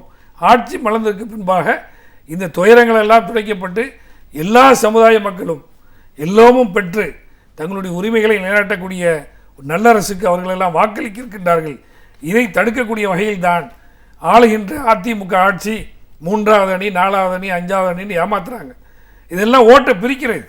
ஆப்போசிஷன் ஓட்டை பிரித்து அவங்க திருப்பி வந்துடலான்னு பார்க்குறாங்க. கண்டிப்பாக அது நடக்க போவதில்லை. வைகோ அவர்களுடைய செயல்பாட்டினால அந்த அணியே குறைஞ்சி போச்சு. விஜயகாந்த் அவர்களுடைய செயல்பாட்டினால அந்த அணியே குறைஞ்சி போச்சு. மற்ற எந்த கட்சிகளும் அதெல்லாம் ஆட்சிக்கு வர முடியாது. மாற்றம் என்பதை மக்கள் ஓட்டின் மூலமாக வீணாக்க மாட்டார்கள். கண்டிப்பாக அதிமுக ஆட்சியின் மூலமாக எத்தனை அவதூறுகளையும் அதிருப்திகளையும் மக்கள் பெற்றிருக்கின்றார்களோ அதற்கெல்லாம் சரியான பாடமாக திமுக கழகத்தினுடைய கூட்டணிக்கு வாக்களித்து நல்ல மாற்றத்தை செய்வார்கள் என்பது அனைவருடைய நம்பிக்கையாகும். தேர்தல் அறிக்கையை பற்றி நிறைய விஷயங்கள் நீங்களே இப்போ சொன்னீங்க. தளபதி ஸ்டாலின் அவர்களுடைய சுற்றுப்பயணம் அவர் தமிழகம் முழுவதும் ஒவ்வொரு மாவட்டங்களிலும் நேரடியாக போய் மக்களோட குறைகளை அவரே கேட்டறிஞ்சிருக்கார். அதன் விளைவாதான் இன்னைக்கு இப்படிப்பட்ட ஒரு தேர்தல் அறிக்கை உருவாக காரணமாக இருந்திருக்குன்னு சொல்லலாம். இந்த மாதிரி நேரடியாக போய் மக்களை சந்திக்கிற ஒரு விஷயம் இந்த தேர்தலுக்கு எவ்வளோ தூரம் உறுதுணையாக இருக்கும்? கண்டிப்பாக நீங்கள் சொன்ன மாதிரி மக்கள் அந்த மௌன புரட்சி மாதிரி இருந்தாங்க. இந்த பிரச்சனைகள்லாம் இருக்கிறது யார் எடுத்துகிட்டு போகிறேங்கிறத அவர் தான் என்ன பண்ணார்னா ஊராக போய் விடியல் மீட்பு, விடியலே வாழ்ந்து சொன்ன மாதிரி அவங்க மக்கள் வரவேற்றாங்க. அவரை வரவேற்று எல்லா மக்களும், கட்சிக்காரங்களை பார்க்கவே இல்லை, அவர் எல்லா சமுதாய மக்களையும் எல்லா வர்க்கங்களையும் சந்தித்து அவங்களுடைய பிரச்சனை என்னங்கிறத அப்போவே நோட் பண்ணி இந்த வருஷம்தான் திமுக கழகத்தினுடைய தேர்தல் அறிக்கையை 2ஆக கொடுத்துருக்காங்க. ஒன்று பொதுவான விஷயங்கள், மற்றொன்று மாவட்ட வாரியாக. இப்போ உங்களுக்கு 234 தொகுதிகளை பற்றியும் அங்கே சொல்லப்பட்டிருக்கு. புதுசாக எம்எல்ஏக்கள் போகிறவங்க என்ன திட்டத்தை எப்படி செயல்படுத்தணுங்கிறதுக்கு முன்னாடியே திமுக கழகத்தினுடைய அந்த தேர்தல் அறிக்கையை படித்து பார்த்தாங்கன்னா அவங்க தொகுதிகளில் என்ன பிரச்சனை இருக்குங்கிறத சொல்ல முடியும். அந்த அளவுக்கு மாவட்ட வாரியா, ஊர் வாரியா பிரச்சனைகளை எல்லாத்தையும் தெளிவாக சொல்லியிருக்கிறாங்க. அந்த அடிப்படையில் விடியல் மீட்பு பயணம் தான் மிகப்பெரிய எழுச்சியை கொடுத்தது. இந்த பூனைக்கு மணி கட்டுறது யாருன்னு நினச்சிட்டு இருக்கும்போது இவர் போய் இறங்கி நின்று எல்லாத்தையும் பார்த்து வச்சு எல்லாத்தையும் சந்தித்து அதையெல்லாம் இன்றைக்கி ஒரு ஆய்வாக செய்யக்கூடிய அளவில் இந்த தேர்தல் அறிக்கையை அவர் வழங்கியிருக்கிறாரு. கண்டிப்பாக இதை மக்கள்கிட்ட போய் நாம் சேர்த்துட்டேன்னு சொன்னால் வேறு பிரச்சாரமே தேவையில்லை. தேர்தல் அறிக்கையை மட்டும் நம்ம போய் சேர்த்துக்கிட்டுன்னு சொன்னால் மக்கள் தன்னால் இந்த அணிக்கு தான் ஓட்டு போடுவாங்களே தவிர வேறு எந்த அணிக்கு போட போகிறது இல்லை. மக்கள்கிட்ட அவ்வளோ குமுறல் இருக்குது. தவறான கருத்துக்களை சொல்லி மக்களை ஏமாற்ற முடியாது. இத்தனை குற்றச்சாட்டுகளை சொன்னாங்க. இந்த குற்றச்சாட்டு நிரூபிக்கப்பட்டிருக்குது. போன ஆட்சி மாற்றத்தில் மூலமாக திமுக மேலே எவ்வளோ குற்றச்சாட்டு சொன்னாங்க. அதையெல்லாம் விஞ்சக்கூடிய அளவில் இப்போ இந்த அம்மாவனுடைய குற்றச்சாட்டு இருக்க எவ்வளோ அடாவடித்தனம், மக்கள்லாம் வெறுப்படையக்கூடிய வகையில் தானே இருக்குது. எவ்வளோ போன 5 வருஷத்துக்கு முன்னாடி இருந்த எலக்ட்ரிக் பில்லை பாருங்கள், இப்போ பாருங்கள், பாலை பாருங்கள். இப்போ நீங்கள் இந்த தேர்தல் அறிக்கையில் பாலுக்கு 7 ரூபா குறைச்சிடும்னு சொல்லியிருக்காங்களே. அதே மாதிரி பழிவாங்கு நடவடிக்கை. இந்த அம்மாவனுடைய பெரிய துரதிருஷ்டவசம் என்னென்னா திமுக ஆட்சியில் கொண்டு வரப்பட்ட நல்ல திட்டங்கள் எல்லாத்தையும் முடக்கிறது. கலைஞர் அப்படி செய்யலையே. சத்துணவும் எம்ஜிஆர் கொண்டு வந்தது தான். இவர் சத்துணவோட முட்டையை போட்டார். இப்போ என்ன சொல்கிறாரு, சத்துணவோடு சேர்த்து மாணவர்களுக்கு பால் வழங்கப்படும் அப்படின்னு சொல்கிறார். பழிவாங்க நடவடிக்கை கிடையாது. பழிவாங்க நடவடிக்கையினால எத்தனை கோடி ரூபா நம்ம வரிப்பணம் விரயமாக்கப்பட்டிருக்குது. தலைமைச் செயலகத்தை கலைஞர் கட்டினாங்க. இன்றைக்கி அதை மருத்துவமனையாக மாற்றுறதுக்கு எத்தனை கோடி ரூபா அதில் வேஸ்ட் பண்ணாங்க. அண்ணா பேரில் கட்சி வச்சுட்டு இருக்கக்கூடிய அதிமுக அண்ணாவினுடைய பெயரால் நூற்றாண்டு நூலகத்தை மூடுறதுக்கு எல்லா முயற்சியும் பண்ணாங்க. எத்தனை பிரச்சனைகள். மெட்ரோ ரயில் கலைஞர் கொண்டு வந்தது. கலைஞர் ஆட்சி திருப்பி வந்திருந்துன்னு சொன்னால் மெட்ரோ ரயில் வந்திருக்கும். மெட்ரோ ரயில் திட்டம் கலைஞர் ஆட்சியில் கொண்டு வரப்பட்டது. அது என்னன்னு சொன்னால் இன்டர்நேஷ்னல் அமௌண்ட் வருது, சென்ட்ரல் கவர்மெண்ட்டுடைய அமௌண்ட் வருது, ஸ்டேட் கவர்மெண்ட்டு ஒரு குறிப்பிட்ட அமௌண்ட் தான் கொடுக்கணும். அதனால் அந்த திட்டத்தை அவங்க ரத்து பண்ணலை. ஆனால் இப்போது எந்த அளவுக்கு அது வேகமாக போயிட்டுருக்குங்கிறது மக்களுக்கு தெரியும். திமுக ஆட்சி தொடர்ந்து இருந்திருந்தால் இதுவரைக்கும் மெட்ரோ திட்டம் எல்லாம் முடிஞ்சிருக்கும். இந்த அம்மா பர்பஸாகவே அதை டிலே பண்ணி ஒவ்வொரு பெர்மிஷனுக்கும் இந்த மாதிரி கேடு விளைவிச்சதுனால இதுவரைக்கும் எவ்வளோ பிரச்சனை. மெட்ரோ ரயில் முழுமைப்படாதன் காரணமாக சென்னையில் உள்ள மிகுதியான பகுதிகள் இன்ன வரைக்கும் ரோடு எவ்வளோ பிரச்சனை இருக்குது. இப்படி பழிவாங்க நடவடிக்கை இந்த அம்மாட தான் செய்தது தான் பேர் வரணும், தன்னுடைய பேர் தான் வரணுன்ட்டு. வெள்ள நிவாரணத்தில் பார்த்தீங்களா இல்லையா, பொதுநல அமைப்புகள் கொண்டு வந்ததெல்லாம் அம்மாவோட ஃபோட்டோவை ஒட்டி அம்மா கொடுத்ததா கேவலப்படுத்தினாங்களா இல்லையா. இதோட கேவலம் வேறு என்ன இருக்குது. தற்புகழ்ச்சிக்கு ஒரு லிமிட் இல்லையா சார். எவ்வளோ கேவலமாக நடந்துக்கிட்டாங்க. அதே போல் பல்வேறு திட்டங்கள் அறிவிக்கப்பட்ட என்ன செய்திருக்காங்க, எதையுமே செய்யலையே. சென்னை சிட்டியில் உள்ள பிரச்சனை எவ்வளோ பிரச்சனை இருக்குது. இதே நீங்கள் சென்ட்ரல் ஸ்டேஷனுக்கு போனீங்கன்னா பார்க்கலாம். அந்த பகுதிகளில் தான் பல்வேறு முக்கியமான அலுவலகங்கள் இருக்குது. கார்ப்பரேஷன் ஆஃபீஸ் இருக்குது, பார்க் ஸ்டேஷன் இருக்குது, சென்ட்ரல் ஸ்டேஷன் இருக்குது, சபர்பன் ஸ்டேஷன் இருக்குது, இது நம்மளுக்கு சதர்ன் ரயில்வே ஆஃபீஸ் இருக்குது. இந்த பக்கம் பார்த்திங்கன்னா ஜிஹெச் ஜெனரல் ஹாஸ்பிட்டல் இருக்குது. இப்படி எல்லாம் இருந்த இடத்துல அவங்க அம்மா என்ன சொன்னாங்க, பல்நோக்கு டெர்மினல் அங்கே அமைப்பேன்னு சொன்னாங்க. எளிதில் மக்கள் வந்துக்கிட்டு கிராஸ் ஆகிற மாதிரி அண்டர் கிரவுண்டு ஃப்ளைஓவர்லாம் போட்டு செய்வேன்ட்டு. எவ்வளோ இன்னை வரைக்கும் ஒன்றுமே செய்யலையே.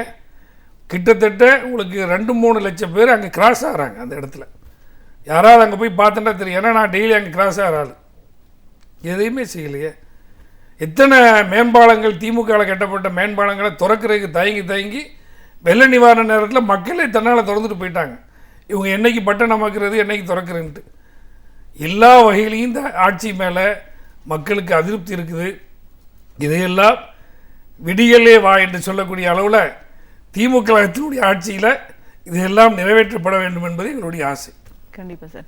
இந்திய யூனியன் முஸ்லீம் லீக் கட்சியின் மாநில பொதுச் செயலாளர் அப்படிங்கிற முறையில் இப்போ தேர்தல் வரக்கூடிய இந்த சூழலில் இப்படிப்பட்ட ஒரு அரசாங்கம் ஆட்சி நடந்துட்டு இருக்கு, இந்த மாதிரியான ஒரு பிரச்சனைகள் இருக்குது, இதில் மாற்றம் தேவைப்படுது அப்படின்ற ஒரு சூழலில் மக்கள் எந்த மாதிரியான ஒரு கருத்துக்களை விஷயங்களை மனசில் வச்சுட்டு ஓட்டு போகணும். ஓட்டுங்கிறது இன்றைக்கி ரொம்ப ரொம்ப ஒரு முக்கியமான ஒரு கருவி. அதை சரியான முறையில் பயன்படுத்தினா மட்டும்தான் ஒரு பெரிய மாற்றத்தை உருவாக்க முடியும் அப்படிங்கிற ஒரு சூழலில் இன்றைக்கி வாக்காளர் பெருமக்களுக்கு நீங்கள் எதை முக்கியமான கருத்தாக முன்வைக்கிறீங்க, எதை சொல்லி அவங்கள்ட்ட வாக்கு கேட்க போகிறீங்க? அதாவது தேர்தல்னு சொன்னாலே காசை கொடுத்து மக்களை விலைக்கு வாங்கிறாங்கிற ஒரு குற்றச்சாட்டு இருக்குது. அந்த குற்றச்சாட்டை இந்த எலெக்ஷனில் மக்கள் செய்ய மாட்டாங்க. எவ்வளோ பணப்பட்டுவாடா சென்ற ஆட்சியில் பண்ணாங்கிறது தெரியும் இந்த ஆட்சி வர்றதுக்கு. இப்போ மக்கள் வந்துக்கிட்டு ஒரு நாளைக்காக வேண்டி 5 வருடத்தை பாழாக்க மாட்டாங்க. அவங்களுடைய பிரச்சனைகள் என்ன என்கிறது இப்போது பட்டவர்த்தனமாக எல்லாத்துக்கும் தெரிய ஆரம்பிச்சிட்டு. எனவே புதிய வாக்காளர்கள், இளைஞர்கள், நடுநிலையாளர்கள்லாம் என்ன விரும்புகிறாங்கன்னு சொன்னால் அவங்க பிரச்சனைகளுக்கு யார் தீர்வு கூறுவார், மாற்றம் என்பது யார் தகுதியானவராக இருக்க முடியும். யார் யாரெல்லாமோ முதலமைச்சர்னு சொல்லலாம். ஆனால் மாற்றத்தை தரக்கூடியவருக்கு என்ன அனுபவம் இருக்குது, என்ன இந்த தமிழ்நாட்டுக்காக செய்திருக்காங்க, அரசியல் முதிர்ச்சி இருக்கிறாங்கிறதெல்லாம் தெளிவாக உணர்ந்து அதிமுக மேலே அதிருப்தியாக இருக்கக்கூடியவர்கள் கண்டிப்பாக திமுக கூட்டணிக்கு தான் வாக்களிப்பார்கள். மக்கள் தெளிவாகிட்டாங்க. 3வது அணி 4வது அணிக்கெல்லாம் இப்போ ஓட்டை போட்டு வேஸ்ட் பண்ண மாட்டாங்க. கண்டிப்பாக தேர்தல் அறிக்கையை நம்ம மக்கள்கிட்ட போய் சேர்த்துட்டேன்னு சொன்னால் நிச்சயமாக 6வது முறையாக தமிழின தலைவர் டாக்டர் கலைஞர் அவர்கள் முதலமைச்சராக இருந்து இந்த நாட்டுக்காக வேண்டி பல்வேறு காரியங்களை எல்லாம் மாற்றுவார்கள். தளபதி ஸ்டாலின் அவர்களுடைய விடியல் மீட்பு பயணத்தினுடைய மாற்றத்தை ஆட்சி மாற்றத்தின் மூலமாக கண்டிப்பாக தமிழக மக்கள் சந்திக்க இருக்கின்றார்கள். தமிழக மக்கள் எப்பொழுதுமே பகுத்தறிவு சிந்தனை உள்ளவர்கள், நல்ல சிந்தனை படைத்தவர்கள். அவர்களுக்கு இப்பொழுது உள்ள அரசாங்கத்தின் மீது எந்த அளவுக்கு அதிருப்தி இருப்பதை இப்பொழுது நாம் எல்லாம் பார்த்து கொண்டு இருக்கின்றோம். பத்திரிகையில் எழுதுகிறாங்க, கருத்து கணிப்பில் சொல்கிறாங்க. எனவே கண்டிப்பாக மக்கள் தெளிவான முடிவை எடுப்பார்கள், அவர்களுடைய பிரச்சனைகளை உள்வாங்குவார்கள். சென்ற திமுக ஆட்சியிலிருந்து இப்பொழுது அதிமுக ஆட்சி முடியக்கூடிய வகையில் என்னென்ன அவலங்களை, என்னென்ன துன்பங்களை பெற்றிருக்கின்றார்கள், எந்த அளவுக்கு செலவினங்கள்லாம் அதிகரிக்கப்பட்டிருக்கின்றன என்பதையெல்லாம் அவங்களுக்கு தெரியும். எனவே நல்ல முடிவை, திமுக கழகத்தை ஆட்சியில் அமர்த்தக்கூடிய முடிவை தமிழக மக்கள் வாக்குகள் மூலமாக தருவார்கள் என்ற நம்பிக்கை எங்களுக்கு இருக்கின்றது. கண்டிப்பாக சார். இந்திய யூனியன் முஸ்லீம் லீக் கட்சியின் மாநில பொதுச் செயலாளர் அப்படிங்கிற முறையில் திமுக தலைமையிலான கூட்டணியில் ஏன் உங்களுடைய ஆதரவை நீங்கள் தெரிவிச்சிங்க? திமுக தலைமையிலான அரசு வந்தால் எல்லா சமுதாய மக்களுக்கும் நலம் தரக்கூடிய விஷயங்களை எப்படி அவர் கொண்டு வருவார்? முன்னாடி இருந்த திமுக ஆட்சி காலத்தில் அதோட செயல்பாடுகள் எப்படி இருந்துச்சு? இந்த 5 ஆண்டு கால அதிமுக ஆட்சி எவ்வளோ ஒரு முடக்கமான ஒரு சூழலில் இருக்குது. இதுலேருந்து ஒரு மாற்றம் தேவைன்னு வரும்போது அந்த மாற்றத்தை யாரால் கொடுக்க முடியும்?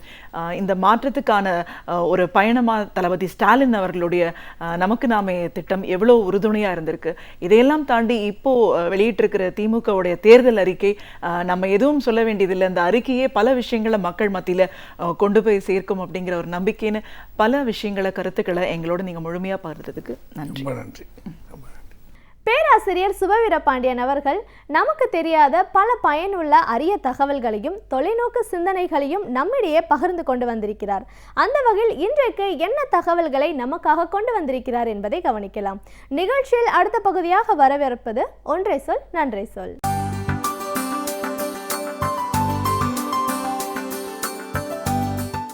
அனைவருக்கும் வணக்கம். சங்க இலக்கிய ஆய்வாளரான பேராசிரியர் மாதையன் அவர்கள் சங்க இலக்கியங்களில் வேளாண் சமூகம் என்று ஒரு நூலை வெளியிட்டிருக்கிறார். நியூ செஞ்சுரி புக் ஹவுஸ் அந்த புத்தகத்தை வெளிக்கொண்டு வந்திருக்கிறது. சங்க காலத்தில் விவசாய பெருங்குடி மக்களினுடைய வாழ்க்கை எப்படியெல்லாம் இருந்தது என்பதை பல்வேறு தரவுகளோடு அந்த புத்தகம் நமக்கு சொல்கிறது. குறிப்பாக உழவர்கள்தான் ஒரு காலகட்டம் வரையில் போர் வீரர்களாகவும் இருந்தார்கள் என்பதை உழவும் போரும் என்கிற தலைப்பில் அவர் தொகுத்து தந்திருக்கிறார். சேர சோழ பாண்டியர்கள் என்கிற அந்த பேரரசர்கள் தோன்றுகிற காலத்துக்கு முன்னால் இனக்குழுக்கள், குடிகள் என்கிற அமைப்பிலே ஒவ்வொரு குழுவுக்கும் ஒரு தலைவர்கள் இருந்திருப்பார்கள். அந்த இனக்குழுக்களின் காலத்திலேயே போர்கள் தொடங்கிவிட்டன என்பதுதான் பேராசிரியர் மாதையன் அவர்கள் தருகிற முதல் செய்தி. இதற்கு ஔவை துரைசாமி அவர்கள் எழுதியிருக்கிற நூலிலிருந்தும் சான்றுகள் சிலவற்றை அவர் எடுத்து காட்டுகிறார். எங்கே இந்த போர்க்களம் முதலில் தோன்றியிருக்கக்கூடும் என்றால், இயல்பாக குறிஞ்சியிலிருந்து தான் மக்களினுடைய வாழ்க்கை தொடங்குகிறது. விலங்குகளுக்கு அஞ்சி மலைகளின் மீது வாழ்ந்த மக்கள் மெல்ல மெல்ல கீழே இறங்கி சமவெளிகளுக்கு வருகிறார்கள். சமவெளிகளுக்கு வந்ததற்கு பிறகுதான் வயல்கள் வருகின்றன, நிலங்கள், அதனை பயிரிடுவது என்கிற வாழ்க்கை முறை வருகிறது. அப்போதுதான் நாடோடியாக அலைந்து கொண்டிருந்த மனிதன் ஒரு குறிப்பிட்ட இடத்தில் நிலையாக வாழத் தொடங்குகிறான் என்கிற அந்த மனிதகுல வரலாற்றை நாம் அறிவோம். அப்படி அந்த சமவெளிகளில் வயல்வெளிகளை உருவாக்குகிற போதுதான் நிலத்தை பாதுகாக்க வேண்டிய கட்டாயம் வருகிறது. அதற்கு முன்னால் நிலம் பாதுகாக்கப்பட வேண்டியதாக இல்லை. ஏனென்றால் எந்த நிலத்திலும் எந்த மனிதனும் நிரந்தரமாக இல்லை, நாடோடிகளாக இருந்தான். இங்கே இருக்கிறவன் அடுத்த ஊருக்கு போவான், பிறகு இன்னொரு ஊருக்கு போவான். எப்போது பயிரிடத் தொடங்கினானோ அப்போது இது தனக்கு விளைச்சல் தருகிற நிலம், தனக்கு உணவு தருகிற இடம், இதை பாதுகாக்க வேண்டும் என்கிற எண்ணம் வருகிறது. பாதுகாக்க வேண்டும் என்று எண்ணம் வருகிற போதே அதை ஆக்கிரமிக்க வேண்டும் என்கிற எண்ணம் இன்னொருவனுக்கு வருகிறது. ஆகையினாலே தான் இந்த போர்கள் தொடங்குகின்றன. மருத நிலத்திலிருந்து தான் தொடங்கி இருக்கும் என்பதை உளவியல் ரீதியாகவும் இயற்கையின் அடிப்படையிலும் அந்த செய்திகளை நூலாசிரியர் தொகுத்து தருகிறார். இந்த போர் என்பது புதியதில்லை. புறநானூற்றிலிருந்தே ஒரு வரியை, மிக அருமையான வரியை அவர் எடுத்து காட்டுகிறார். ஒருவனை ஒருவன் அடுதலும் தொலைதலும் புதுவது அன்று, அது இவ்வுலகத்து இயற்கை என்று புறநானூறு சொல்லுகிறது. அந்த வரி எத்தனை ஆழமான செய்தியை சொல்லுகிறது என்று நாம் பார்க்க வேண்டும். ஒருவனை ஒருவன் அடுதலும் தொலைதலும், ஒருவன் இன்னொருவனை அடித்ததும் இன்னொருவனை வீழ்த்த வேண்டும் என்று கருதுவதும், இதுவெல்லாம் இந்த உலகத்திலே புதிதாக முளைத்ததில்லை. இவ்வுலகத்தின் இயற்கை, இதுதான் இந்த உலகத்தினுடைய இயல்பாக நடந்து கொண்டிருக்கிற செய்தி. எனவே இந்த உலகத்தின் இயற்கை எங்கே தொடங்குகிறது என்றால் மருத நிலத்தில் தான் தன்னுடைய வயல்களை காப்பாற்ற வேண்டும் என்று தொடங்குகிற போது இந்த போரும் தொடங்குகிறது. அதனால் உழவர்கள்தான் போர் வீரர்களாகவும் இருந்திருக்கிறார்கள். சேர சோழ பாண்டியர்கள், மூவேந்தர்கள், பேரரசர்கள் எல்லாம் தோன்றியதற்கு பிறகு நிலையான படைகள் உருவாக்கப்பட்ட காலமெல்லாம் பின்னாலே வருகிறது. தொடக்கத்தில் குழுக்களாக இனக்குழுக்களாக இருந்தபோது உழவர்கள்தான் போர் வீரர்களாகவும் இருந்திருக்கிறார்கள். அவர்களுக்கு மல்லர்கள் என்று ஒரு பெயர் இருந்திருக்கிறது. அந்த மல்லர்கள் என்கிற பெயர்தான் பழந்தமிழ் சொல். இதனை 18 இலக்கியம் நமக்கு எடுத்து சொல்கிறது. அந்த மல்லர் என்கிற சொல்தான் காலப்போக்கில் மருவி இன்றைக்கு பள்ளர்கள் என்று வழங்கப்படுகிறது. அந்த பள்ளர்கள் என்று சொல்கிற மக்கள் வயலில் உழுகிற உழவர்களாக, அந்த விவசாயத்தை நம்பி இருக்கிற மக்களாக இருக்கிறார்கள். அவர்கள்தான் அன்றைக்கு போர் வீரர்களாக மல்லர்களாகவும் இருந்தார்கள். எனவே அந்த மல்லர் என்கிற சொல்தான் அந்த பழைய சொல். அந்த உழவர்கள்தான் போர் வீரர்களாகவும் இருந்தார்கள். அவர்களுக்கு ஒன்று நெற்களத்தில் இருப்பார்கள் அல்லது போர்க்களத்தில் இருப்பார்கள் என்கிற செய்திகளை எல்லாம் அவர் தொகுத்து தருகிறார். அதனாலே தான் இன்னொரு பெரிய குழப்பமும் வரலாற்றில் ஏற்பட்டிருக்கிறது என்பதையும் மாதையன் விளக்கி சொல்கிறார். புத்தர் சத்திரியர் என்றுதான் இன்றைக்கும் பலர் சொல்கிறார்கள். ஏனென்றால் அவர் ஒரு அரசாண்டவர் என்கிற அடிப்படையில். ஆனால் உண்மையிலேயே அவர் சத்திரியர் இல்லை. அவர் வேளாண் குடியை சார்ந்தவர் அல்லது வர்ணாசிரம அதர்மத்தினுடைய அடிப்படையில் சொல்ல வேண்டுமென்றால் அவர் சூத்திரர் என்று தான் சொல்ல வேண்டும், சத்திரியர் இல்லை. சாக்கியர்கள் என்கிற குடியை சார்ந்தவர் தான் புத்தர். அதனை மாதையன் எடுத்து சொல்லுகிறார். புத்தரினுடைய தந்தை களத்தில் இருந்திருக்கலாம், படைக்கு தளபதியாக இருந்திருக்கலாம் என்றால் அந்த சத்திரிய வம்சத்திலே பிறந்ததனாலே இல்லை, உழவர்கள்தான் போர் வீரர்களாகவும் இருந்தார்கள் என்பதால் புத்தரினுடைய தந்தையார் அப்படி இருந்திருக்கலாம். எனவே புத்தர் அடிப்படையில் வேளாண் சமூகத்தை சார்ந்தவர், அவர் அரச குலத்தை சார்ந்தவர் இல்லை என்பது ஒரு செய்தி. அதனையும் இந்த இடத்திலே எடுத்து காட்டுகிறார். எனவே உழவர்கள் போர் இல்லாத அமைதி காலங்களில் வயல்வெளிகளில் இருக்கிறார்கள். போர்க்காலங்களில் அவர்களே போர் வீரர்களாக மாறுகிறார்கள். எனவே அவர்களுக்கு ஏரோட்டமும் தெரியும், தேரோட்டமும் தெரியும் என்பதையெல்லாம் சங்க இலக்கியங்களிலிருந்து பல சான்றுகளின் மூலம் அவர் எடுத்து கொடுக்கிறார். குறிப்பாக புறநானூற்றிலே இருக்கிற 369வது பாடல் போர்க்களத்தையும் ஏற்களத்தையும் அப்படியே ஒப்பிட்டு ஒரு பாடலாக அது காட்டுகிறது. ஒவ்வொன்றையும் எடுத்தெடுத்து ஓமை காட்டுகிறது. போர்க்களத்திலே அது வாளின் ஒளி, ஆனால் அதுவே வயற்களத்துக்கு வருகிற போது அங்கே வாளின் ஒளியாக இருந்தது, இங்கே மின்னலாக இருக்கிறது. இங்கே வானத்தில் இருக்கிற மின்னலை போலத்தான் போர்க்களத்திலே வாளினுடைய வீச்சிலே மின்னல் தெரிகிறது. அங்கே முரசு ஒலி, இங்கே வானின் இடி சத்தம். அங்கே வேல்கள் வந்து பாய்கின்றன, இங்கே விதைகள் பாய்கின்றன. அங்கு தேர் ஓட்டுகிறார்கள், இங்கு ஏர் ஓட்டுகிறார்கள். அது போர்க்களம், இது வயல் என்று அந்த புறநானூற்று பாடல் ஒவ்வொன்றையும் ஒப்பிட்டு காட்டுகிறது. மிக அழகான ஓமை இறுதியிலே வருகிறது. வயல் வெளியில் பயிர்கள் தலை சாய்கின்றன, போர்க்களத்தில் வீரர்களின் தலைகள் கீழே சாய்கின்றன என்று எல்லாவற்றையும் ஒப்பிட்டு காட்டி இரண்டும் ஏறத்தாழ ஒப்புடையதாக ஒரே முறைமையை சார்ந்த மக்களுக்கு உரியதாக இருந்திருக்கிறது என்பதை அவர் காட்டுகிறார். எனவே சங்க காலத்திலே உழவர்கள் போர் வீரர்களாகவும் இருந்திருக்கிறார்கள். பிற்காலத்திலே தான் படைகள் என்று தனியாக உருவாக்கப்பட்டிருக்கின்றன. அந்த காலம் வருகிற வரையில் இரண்டும் ஒன்றாகத்தான் இருந்திருக்கிறது என்பதை உழவும் போரும் என்கிற தலைப்பில் மாதையன் விரிவாக எடுத்து சொல்லியிருக்கிறார்.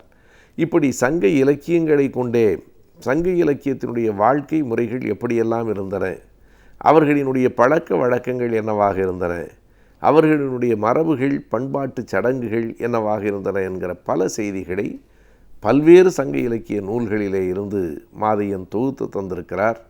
அளவிலே சிறிய நூலாகத்தான் அது இருக்கிறது, ஆனால் ஆழமான பல செய்திகளை தன்னுள் கொண்டதாக இருக்கிறது. ஒரு நல்ல புத்தகத்தை படித்த நிறைவு, சங்ககால மக்களினுடைய வாழ்க்கையை தெரிந்து கொண்ட நிறைவு அந்த புத்தகத்தை படிக்கிற போது நமக்கு ஏற்படுகிறது.